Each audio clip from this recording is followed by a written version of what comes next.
تخيل معايا كده انك تكون كائن فضائي وبتشتغل وبتعاني عشان خاطر تجمع النقاط، وفي حلم حياتك ان انت تتنقل من الكوكب اللي انت فيه، وفجأة تفتح عينك وتلاقي نفسك في جسد بشري. دي القصة اللي معانا النهاردة. وبتبدأ ببطلنا وهو بيفتح عينيه ويبص على يديه وهو مستغرب، ويقول: ما هذا؟ شيء مثل كتلة بروتينية طويلة تتحرك. لحسن الحظ يبدو أن روح هذا الجسد رحل منذ فترة ليس بطويلة. على أي حال يبدو أن الأمر نجح. هاي التناسخ لا يساوي شيئا إذا كان معي حق. ونرى أصدقاء التجسيد بتاعه مثل السلايم ولكن ب3 عيون، ومستغرب طبعا وضارب نفسه. بص اللي هو مفيش منه 2، بس الصدمة بقى اللي جاية. ونراه هو يجرب ويقول: ألو ألو 1 2 3، المايك شغال ولا الدنيا؟ آسف أصدقائي. ويقول في نفسه حتى استبدال اللغة يبدو طبيعيا، وينظر في المرآة ونرى عينيه حمروان، ويقول: لا يبدو أن هناك مشكلة في تحريك الجسم أيضا، ولكن لماذا هذا القدر فقط؟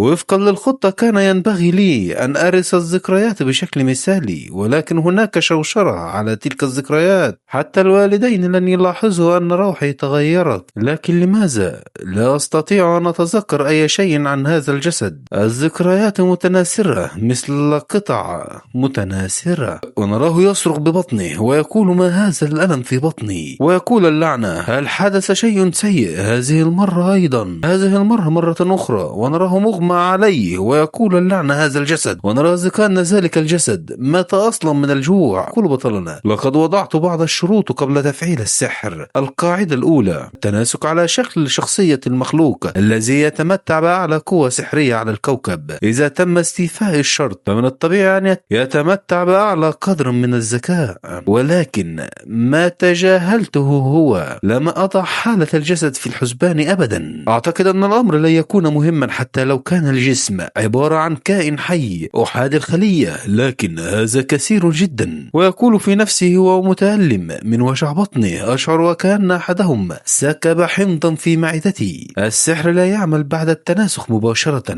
ونراه يزحف إلى الخارج ويقول: أعتقد أنني بحاجة إلى بعض الوقت للتكيف مع سحر الكوكب هذا. ويكمل كلامه ويقول: لوقف الألم أحتاج إلى وضع شيء ما في معدتي أولا. وينطلق إلى الخارج ويقول: هذا نور. ويتذكر منزله ويقول: منزلنا كان مغطى بالكامل بالسوائل، لذا كان ضوء النجم نادرا ما يصل إليه، مما جعله مكانا مظلما وأزرق اللون. لكن هذا المكان الذي أتيت إليه مختلف تماما. ونراه مستمتع بالشروق ودافئ وخفيف أيضا، والأرض الصلبة تحت قدمي. ولكن هذا ليس الوقت المناسب، لذلك أنا بحاجة إلى العثور على شيء لا أكله. ولكن مهما بحثت هنا وهناك لماذا لا يوجد شيء يمكنه أكله؟ ونراه يمشي في الشارع ويقول: ما نوع هذا الكوكب؟ ونرى طبعا الشمس بتلسعه ففاه وهي مبتسمة كده وصل لك. ويكمل ويقول: لا عجب أن صاحب هذا الجسد مات جوعا،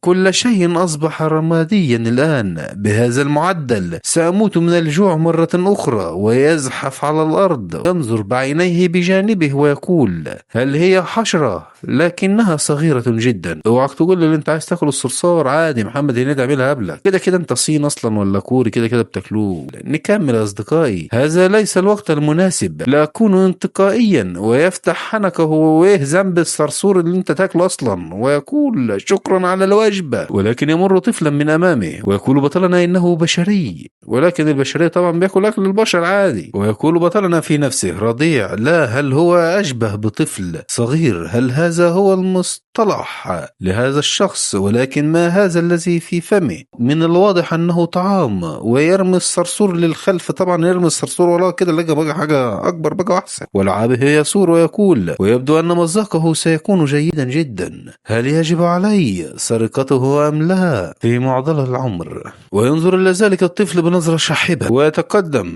ويتسحب خلف ذلك الطفل، والطفل ينظر خلفه ويقول: يبدو مريبا لأي شخص يراه. ولكن ذلك الطفل يركض من أمامه وينادي عليه ويقول: ها ماذا؟ انتظر قليلا، أريد أن أكل شيء، لقد غادر، ماذا علي نفعل الآن؟ ها ما هذا؟ هل هذا يؤكل؟ إنه نبات.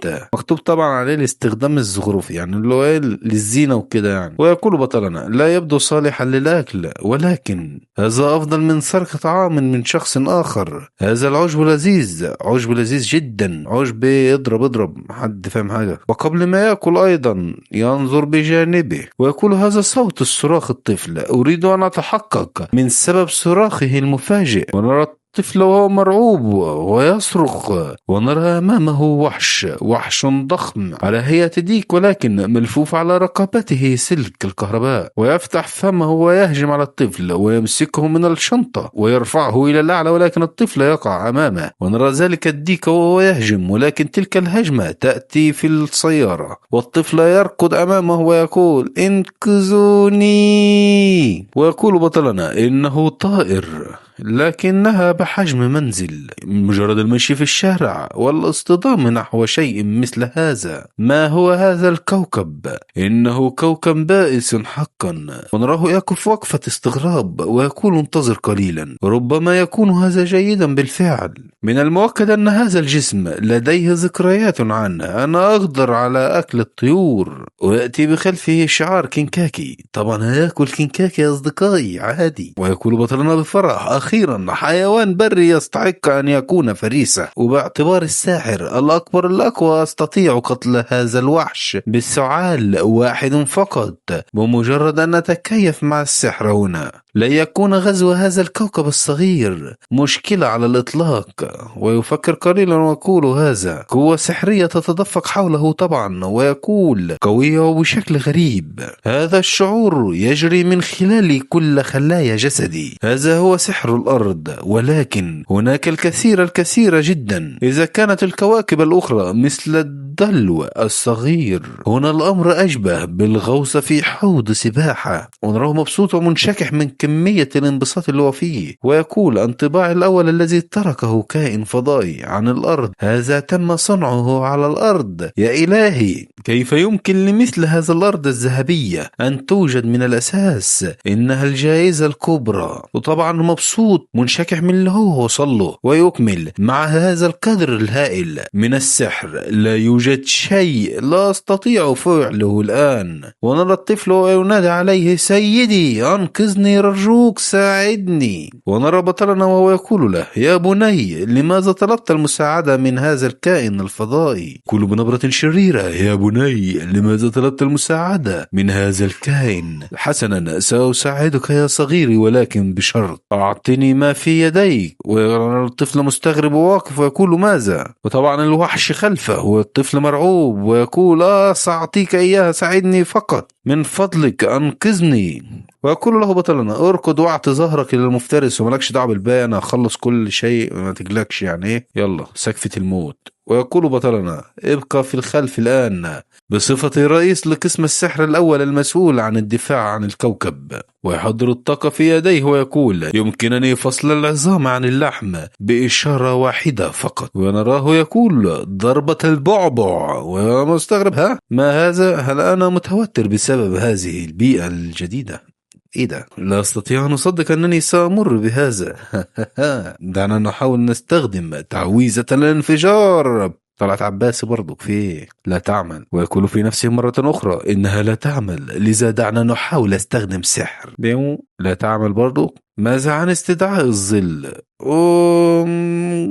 لا. اللعنة ايضا. ماذا عن اللعنات؟ لا تعمل. ايه ده؟ ماذا يحدث؟